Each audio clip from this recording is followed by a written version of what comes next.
उत्तराखंड में चार धाम यात्रा की हुई शुरुआत। अक्षय तृतीया के अवसर पर गंगोत्री और यमुनोत्री धाम के खोले गए कपाट। सीएम धामी रहे मौजूद।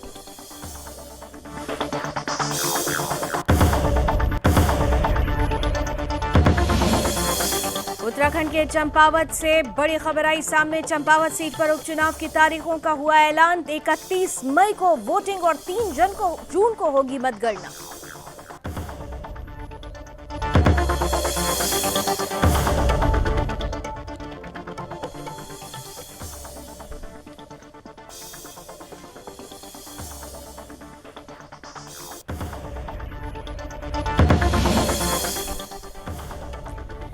देहरादून जिले में कोरोना संक्रमण के बढ़ रहे मामले। एक सप्ताह के दौरान बड़ी संख्या में संक्रमण के नए मामले आए सामने। 12 साल से ऊपर के बच्चों को किया गया वैक्सीनेट।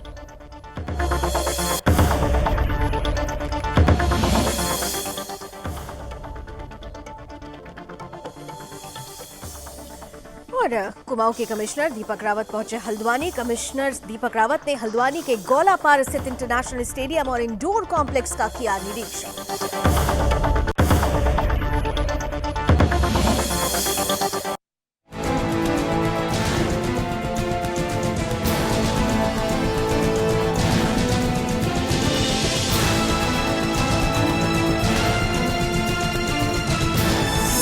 आप देख रहे हैं सुदर्शन न्यूज।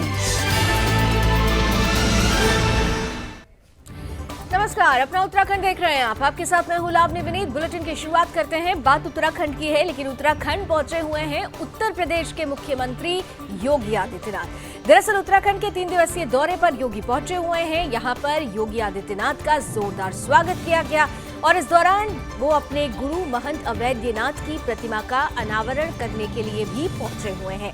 इस दौरान सीएम योगी के कई कार्यक्रम में शामिल होने का भी आगे पूरा कार्यक्रम है।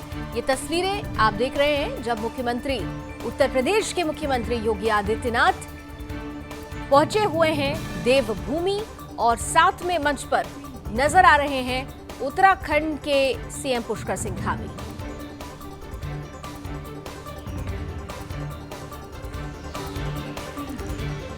गुरु महंत अवैद्यनाथ की प्रतिमा का यहां पर विशेष रूप से अनावरण करने वाले हैं उत्तर प्रदेश के मुख्यमंत्री योगी आदित्यनाथ। समर्पित भाव से अपने गुरु को स्मरण करते हुए उनका आशीर्वाद प्राप्त करने के लिए विशेष रूप से योगी आदित्यनाथ का ये कार्यक्रम माना जा रहा है।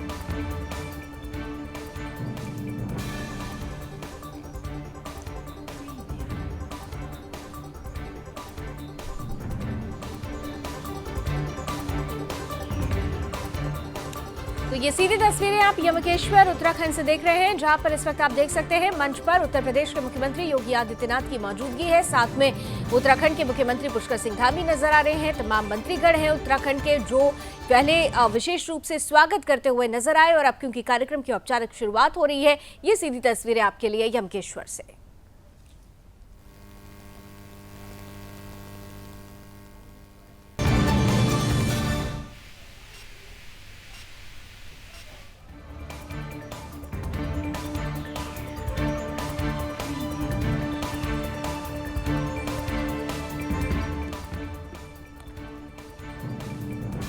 और आगे बढ़ते हैं। उत्तराखंड में आज से 4 धाम यात्रा की भी शुरुआत हो गई है, क्योंकि आज अक्षय तृतीया का पावन पर्व है और अक्षय तृतीया के अवसर पर गंगोत्री और यमुनोत्री धाम के कपाट खोल दिए गए हैं।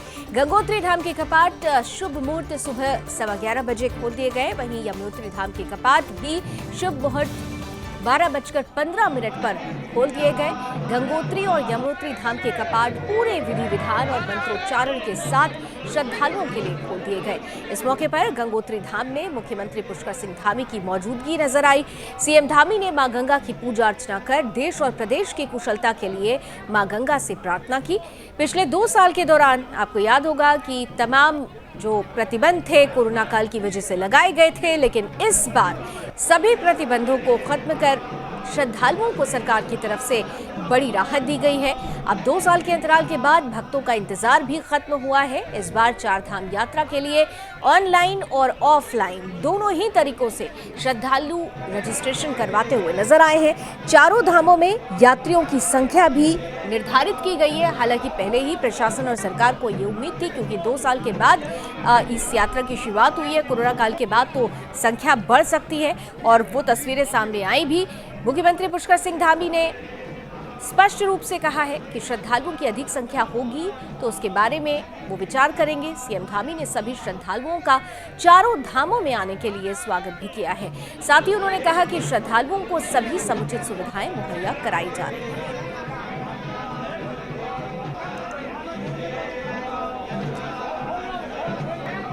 आज से विधिवत रूप से आज से शुभ दिन अक्षय तृतीया के दिन गंगा के तट पर गंगोत्री कपाट आज से प्रारंभ हो गई। आज से यात्रा विधिवत रूप से प्रारंभ हो गई है। ये यात्रा सभी यात्रियों के लिए, सभी पर्यटकों के लिए, सभी श्रद्धालुओं के लिए सुगम हो, सरल हो, सब लोग स्वस्थ आएँ, स्वस्थ जाएँ।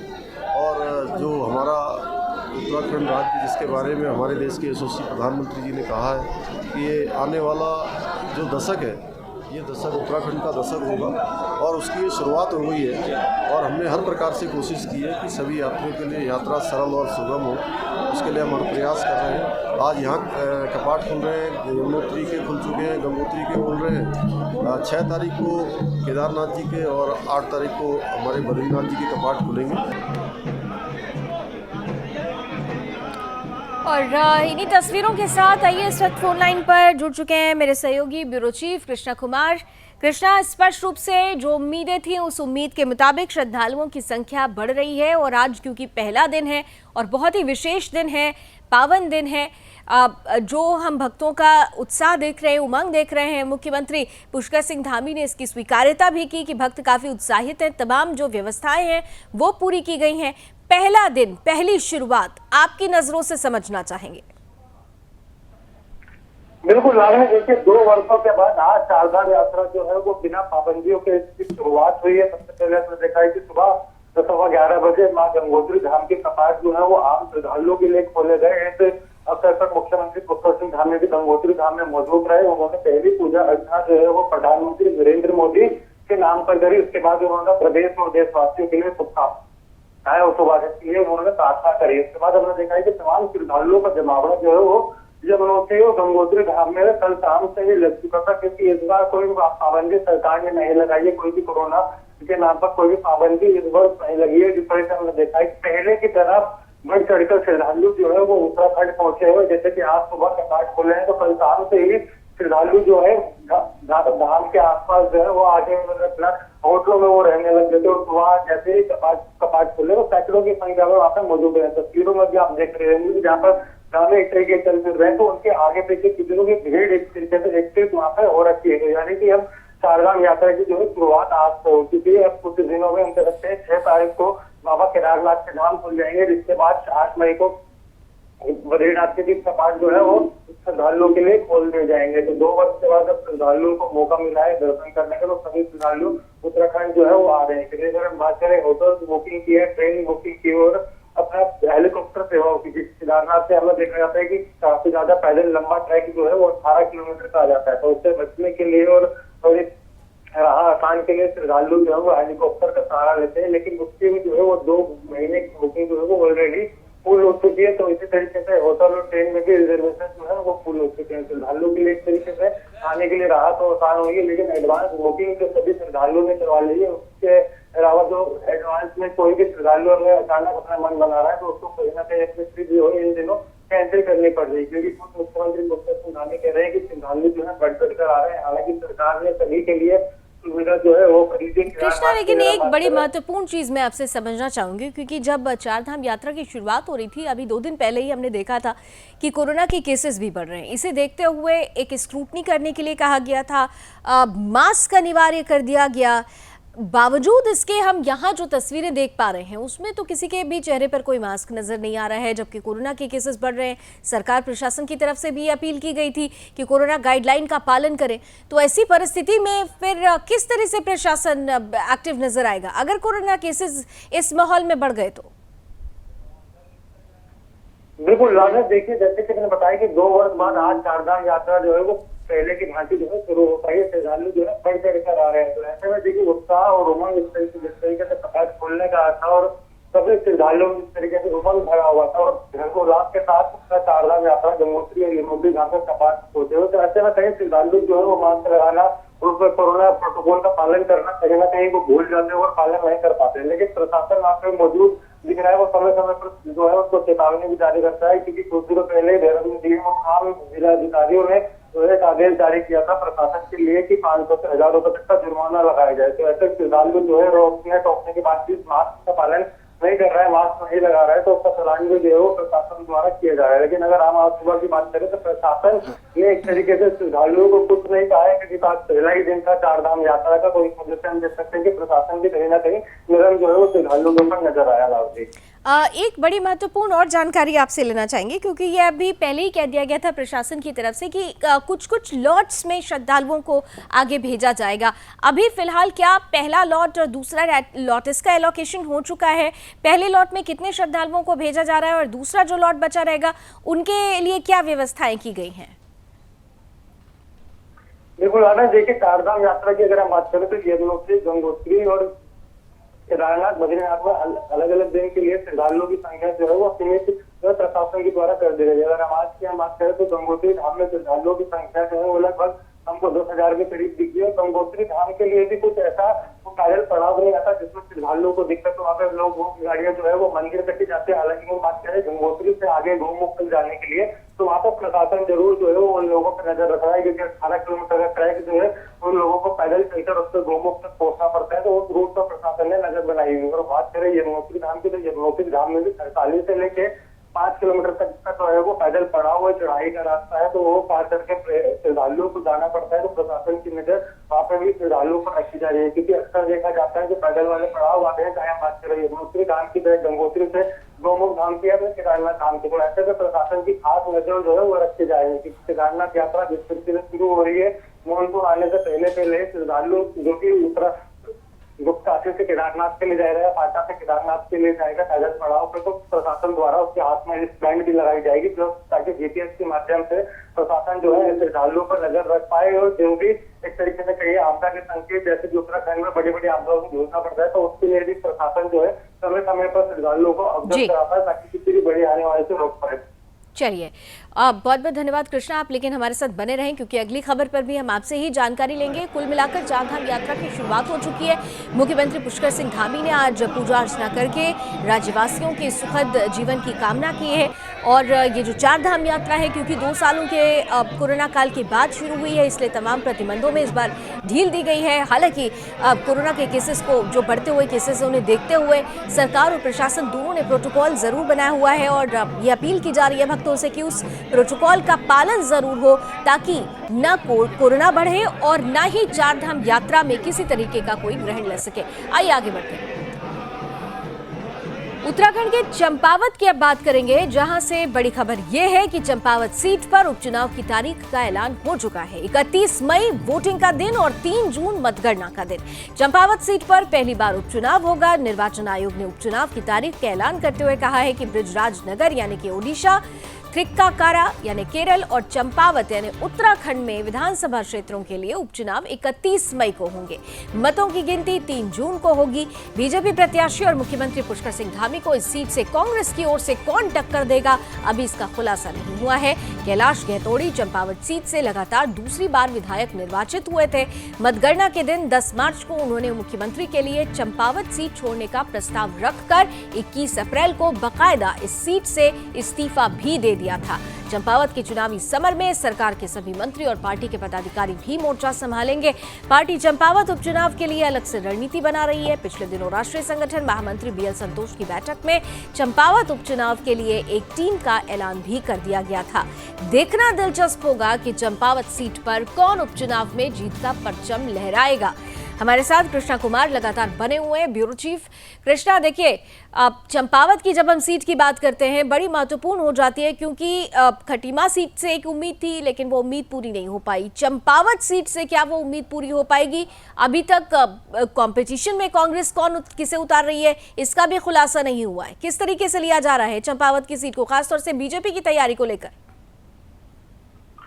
बिल्कुल लालू, देखिए उत्तराखंड की जनता और संगठन एक तरीके इंतजार कर रहे थे कि चुनाव आयोग कब जो है डेट डिक्लेयर करेगा, लेकिन अब चुनाव आयोग ने कल देर शाम उत्तराखंड में उपचुनाव जो है वो डिक्लेयर कर दिया है। 31 मई को उत्तराखंड में मतदान होगा, तो 3 जून को तो मतगणना होगी, जिसके लिए एक तरीके से बेसब्री जो है वो सभी के लिए बढ़ चुकी है। हालांकि अगर हम बात करें चंपावत विधानसभा जो है वो वोट से इस टाइम पर बन चुकी है, क्योंकि मुख्यमंत्री पुष्कर सिंह धामी के नेतृत्व में उत्तराखंड में चुनाव लड़ा गया था, लेकिन वो चुनाव अपनी सीट से हार गए थे, जिसके बाद चंपावत से विधायक कैलाश गोटोड़े ने सबसे पहले उनके लिए सीट छोड़ने की पेशकश करी थी। फिर उन्होंने तमाम अपने मंडल के कार्यकर्ताओं के साथ बैठ के भाजपा संगठन को एक प्रस्ताव भेजा, तो भाजपा ने उस पर विचार किया और उसके बाद मुख्यमंत्री धामी ने भी चंपावत सीट से विधानसभा चुनाव लड़ने की इच्छा जताई थी। तो 21 अप्रैल को वो दिन था जिस दिन विधानसभा स्पीकर ऋतु खंडोई को विधायक कैलाश गोटोड़े ने इस्तीफा सौंप दिया था और उन्होंने उनका इस्तीफा स्वीकार कर लिया था, जिसके बाद से क्लियर हो गया था कि धामी विधानसभा चुनाव जो है वो अब चंपावत से ही लड़ेंगे। लेकिन अब उसके डेट पर डिक्लेयर हो चुकी है। कांग्रेस हालांकि लगातार दावा कर रही है कि हम इस बार कड़ी टक्कर जो है वो मुख्यमंत्री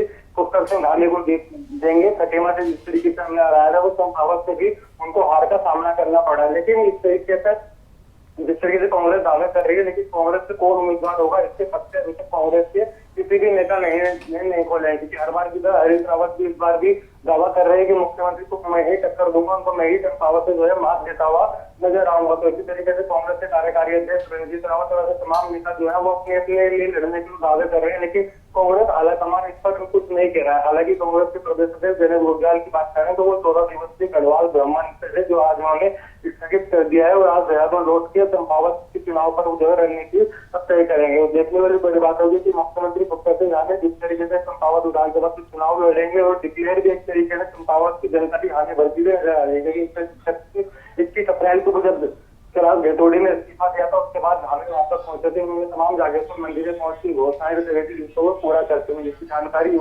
कुछ दिनों पहले उन्होंने आईएमसी की रोड शो के दौरान जनसभा को संबोधित किया था, उसमें जनता को दी थी। जब जनता एक तरीके से धामी के लिए हानि बढ़ती हुई नजर आ रही है, क्योंकि सैकड़ों की संख्या में वो धामी की जनसभा में पहुंची थी। अब देखना दिलचस्प होगा कि कांग्रेस इस बार किस तरीके से टक्कर धामी को देती है और धामी ऐसे कौन कौन से पत्ते जो है वो चलाएंगे लाभ में। चलिए, बहुत बहुत धन्यवाद कृष्णा इस पूरी जानकारी के लिए। तो चंपावत की सीट से मुख्यमंत्री पुष्कर सिंह धामी एक बार फिर से ताल ठोकते हुए नजर आएंगे। कांग्रेस की तरफ से कौन सा चेहरा होगा इस पर अभी फिलहाल सस्पेंस है, लेकिन इतना जरूर है जिस तरीके से गहतोड़ी साहब ने ये सीट छोड़ी है, बीजेपी का एक दबदबा रहा है इस सीट पर और ये पूरी की पूरी उम्मीद जताई जा रही है कि 31 मई को जब चुनाव होंगे तो यहाँ की जनता पुष्कर सिंह धामी को हाथों हाथ लेगी और 3 जून को निर्णय में ये सीट भारतीय जनता पार्टी के नाम हो जाएगी।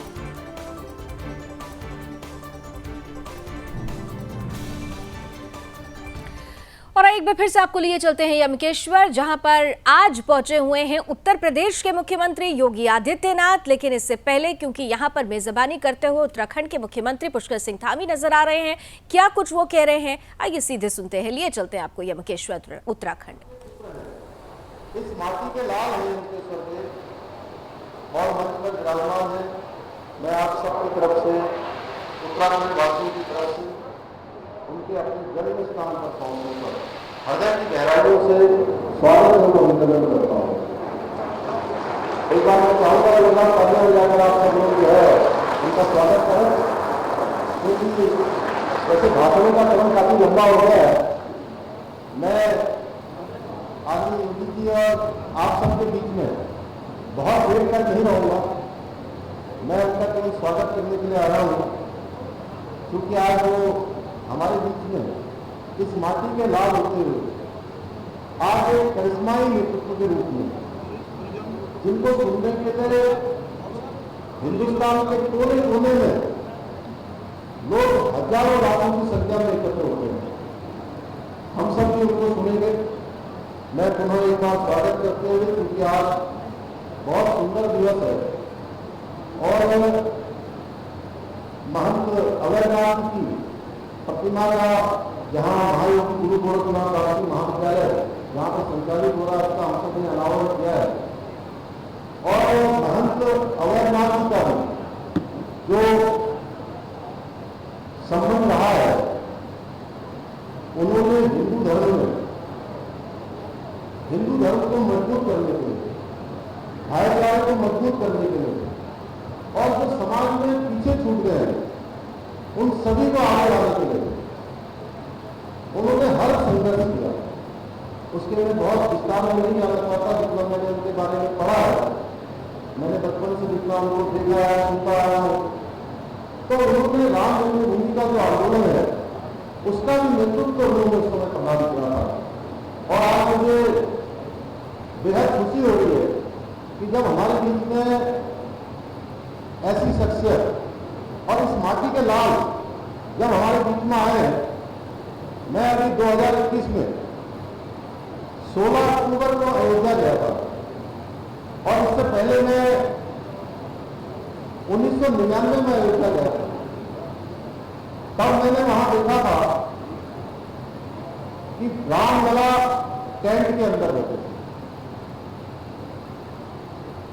और मन बड़ा कष्ट में आया। बहुत मन में एक मैं कहूं कि उदासी सी कि जिनके बारे में हम इतने समय से कह रहे हैं कि रामलला हम आएंगे और मंदिर वहीं बनाएंगे, और रामलला रास्ता देखते रहे, कोई मंदिर बनाने वाला नहीं आया। रामलला का भव्य और दिव्य मंदिर बनाने का मार्ग प्रशस्त हुआ तो हमारे देश के यशस्वी प्रधानमंत्री नरेंद्र मोदी जी के नेतृत्व में और हमारे देश के योगी जी के नेतृत्व में और यशस्वी प्रधानमंत्री नरेंद्र मोदी जी के नेतृत्व में और हमारे देश के योगी जी के नेतृत्व में। और वो मंदिर परिसर ऐसा नहीं बन रहा है कि केवल भारत के लोग देखें। जब मैं वहां देखने गया तो इतनी सारी बड़ी बड़ी देश की कंपनियां उसके अंदर काम कर रही हैं, मल्टीनेशनल कंपनियां काम कर रही हैं कि 100 फीट तक नीचे तक ड्रिलिंग करके उन मशीनों से वहां पर काम हो रहा है। भाइयों बहनों, वो केवल भारत का एक स्थान नहीं बनने जा रहा है, वो भारत नहीं बल्कि दुनिया का आध्यात्मिक और संस्कृति और धर्म का सबसे बड़ा केंद्र राजधानी बनने जा रहा है। मैं आदरणीय योगी आदित्यनाथ जी को, महाराज जी को बहुत बधाई देना चाहता हूँ कि उनके नेतृत्व में लगातार ऐसे काम हो रहे हैं। मैं लखनऊ में पढ़ा हूँ और मैं अभी मुरादाबाद के एक डॉक्टर मुझे मिले। मैं एक शादी में गया था तो मुझे बोले कि मैं डॉक्टरी का पेशा करता था, मुरादाबाद का गोल्ड पूरे उस समय का अपने समय का मैं गोल्ड मेडलिस्ट हूँ। और गोल्ड मेडलिस्ट डॉक्टर वो कहते थे कि मैं अपनी क्लिनिक में जब मरीजों को देखता था तो मुझे डर लगता था कि कभी मेरे साथ कोई बदतमीजी न हो जाए, कोई हमारे साथ घटना न घट जाए। तो मैंने कहा आप 2019 के चुनाव में, ये मैं अभी की बात नहीं बता रहा हूँ, 2019 का चुनाव आने वाला था तब की बात बता रहा हूँ। बोले एक छोटा सा लड़का आया, योगी जी के मुख्यमंत्री बनने से पहले की बात बता रहा हूँ। बोले कि मैंने उसकी मां को कहा कि इनको ऊपर बैठा दीजिए और बड़े अदब से कहा कि मैं इनको ऊपर बैठ के देखना चाहता हूँ। तो इतने में पूरी फौज आ गई और बोले मेरे जो है पूरे अस्पताल के चारों तरफ उन्होंने जो है घेर कर जो है धरना प्रदर्शन शुरू कर दिया। मुरादाबाद की मैं सब घटना बता रहा हूँ। बोले भाइयों बहनों, वैसे तो विकास का काम हो, कानून व्यवस्था हो, मोदी जी के आने के बाद उत्तर प्रदेश के अंदर एकदम तेजी से बढ़ी है, लेकिन अगर ये नहीं भी होता तो मैं अपना कारोबार बंद करना पसंद करता, लेकिन मैं वोट योगी जी के कहने पर वहां पर दूंगा, भारतीय जनता पार्टी को दूंगा। उत्तर प्रदेश की मैं सब घटना आपको बता रहा हूँ। इसी प्रकार से अभी जैसा बड़े भाई त्रिवेंद्र सिंह रावत जी उल्लेख कर रहे थे, मैं सन 2002 में बनारस गया था और काशी विश्वनाथ मंदिर के अंदर में गया तो उस काशी विश्वनाथ मंदिर के अंदर जाने के लिए बहुत सकरी गली होती है, एक सकरी गली, और कोई भोलेनाथ का भक्त गंगा जी से जल लाकर अगर सीधे भगवान को चढ़ाना चाहता है, विश्वनाथ जी को चढ़ाना चाहता है, भोलेनाथ जी को चढ़ाना चाहता है, तो उसको गंगा जी से सीधे रास्ता नहीं मिलता था। अभी 2021 में बनारस के अंदर मुख्यमंत्री परिषद की प्रधानमंत्री की अध्यक्षता में बैठक हुई। उस बैठक में मैं गया और मैं काशी विश्वनाथ जब सवेरे दर्शन लेने गया तो मैं आपको आनंद हो गया। भगवान को पहुंचते ही मुझे भी ये सौभाग्य मिला कि मैं गंगा जी का जल लेकर सीधे भगवान विश्वनाथ जी को अर्पित कर पाया। यानी कि हाईवे बन गया पूरा। आपके नेतृत्व में लगातार इस प्रकार से काम हो रहा है। पूर्वांचल एक्सप्रेस आपने वहां पर बना दिया, न जाने कितने कार्य, और उसी का नतीजा है। जब मुझे यहाँ महाराज के पत्रकार पूछते थे कि उत्तराखंड के अंदर सरकार बनेगी इस बार, तो मैं कहता था, बोले कि उत्तर प्रदेश की लंबे समय से सरकार नहीं बनी है। तो मैं हमेशा एक बात कहता था कि उत्तर प्रदेश के अंदर इस बार इतिहास बनेगा और उत्तराखंड के अंदर भी इतिहास बनेगा। भाइयों बहनों, योगी जी के नेतृत्व में, आदरणीय मोदी जी के नेतृत्व में उत्तर प्रदेश के अंदर इतिहास बना और आप सबके आशीर्वाद से इस क्षेत्र में भी और पूरे उत्तराखंड के अंदर यहाँ भी पहली बार ये निपटता 2/3 बहुमत की सरकार यहाँ पर बनी। और जो पहले उत्तराखंड बनने के बाद से लगातार ये होता था कि एक बार कांग्रेस पार्टी की सरकार, एक बार भारतीय जनता पार्टी की सरकार, 4 आम चुनाव में ये हुआ।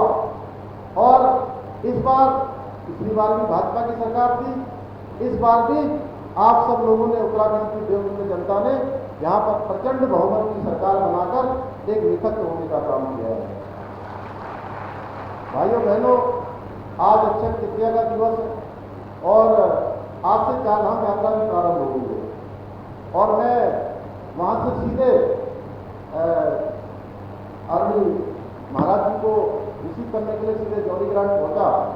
आज मैंने देखा जो 5 नवंबर 2021 को बाबा केदार की भूमि से हमारे देश के यशस्वी प्रधानमंत्री मोदी जी ने कहा था कि आने वाला दशक उत्तराखंड का दशक होगा। और उन्होंने कहा था कि देश की आज़ादी के बाद से लेकर अब तक जितने भी श्रद्धालु, जितने भी पर्यटक, जितने भी यात्री आज तक आए हैं, इन 10 सालों में उससे कहीं ज़्यादा आएंगे। वो रिकॉर्ड टूटने वाला है और वो रिकॉर्ड टूटेगा। आज पहला दिन है और जितनी भी हमने आदरणीय सतपाल महाराज जी मंच पर हैं, हम लोगों ने जितनी बैठकें करी आज 4 धाम यात्रा को लेकर, सारी यात्राओं में जब हम परिवहन के लोगों से, होटल वालों से, पर्यटन से काम करने वाले लोगों से, जिनसे भी हमने बात करी, तो आज से 1.5 महीने 2 महीने पहले ही सारी बुकिंग हो गई। और आज पहला दिन था जब मैं गंगोत्री जा रहा था। हरसिल से लेकर गंगोत्री तक पूरे रास्ते भर जो है श्रद्धालुओं और यात्रियों की इतनी अपार भीड़ थी। भाइयों बहनों, सच होने जा रहा है। और निश्चित रूप से आज हमारे लिए बहुत गर्व की बात है कि मोदी जी के नेतृत्व में, जैसा आदरणीय सुप्रीम जी कह रहे थे, मैं भी ऐसे मुझे लोग कह रहे थे जब मैं लखनऊ गया था कि योगी जी तो आपके उत्तराखंड के हैं।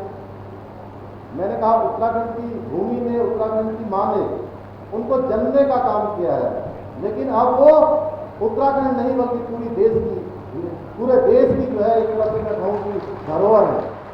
पूरे देश के अंदर लोग उनकी मांग करते हैं। मैं पुनः एक बार आप सबकी तरफ से उनका इस देवभूमि आगमन पर, अपने जन्म स्थान पर आगमन पर उनका हृदय की गहराइयों से अभिनंदन करता हूँ। और एक बात और कहना चाहता हूँ आपको कि तो उत्तराखंड के मुख्यमंत्री पुष्कर सिंह धामी उत्तर प्रदेश के मुख्यमंत्री योगी आदित्यनाथ का स्वागत करते हुए नजर आ रहे हैं। युवकेश्वर पहुंचे हुए हैं योगी आदित्यनाथ। इधर कुछ और खबरों का भी रुख कर लेते हैं। उत्तराखंड में एक बार फिर से कोरोना संक्रमण की दर दिन प्रतिदिन तेज होती जा रही है, रफ्तार बढ़ रही है। देहरादून जिले में कोरोना संक्रमण की संख्या तेजी के साथ बढ़ती जा रही है। कोरोना वायरस के संक्रमण की चौथी लहर दस्तक दे चुकी है। पिछले एक सप्ताह के दौरान बड़ी संख्या में संक्रमण के नए मामले सामने आए हैं, जिसको जड़ से खत्म करने के लिए केंद्र और राज्य सरकार लगातार प्रयासरत है। देहरादून से कैंट विधायक सविता कपूर की मदद से बीजेपी की मंडल महामंत्री रंजना छेत्री ने शास्त्री नगर स्थित एक निजी स्कूल में 12 साल से ऊपर के बच्चों के लिए फ्री वैक्सीनेशन शिविर लगाया। इस दौरान सैकड़ों बच्चों ने कोविड वैक्सीन की पहली डोज लगवाई और सभी बच्चों में खासा उत्साह भी देखा गया।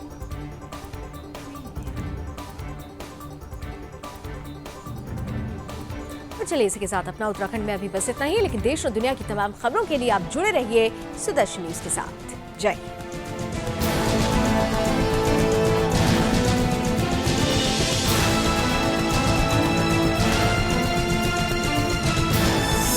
आप देख रहे हैं सुदर्शन न्यूज।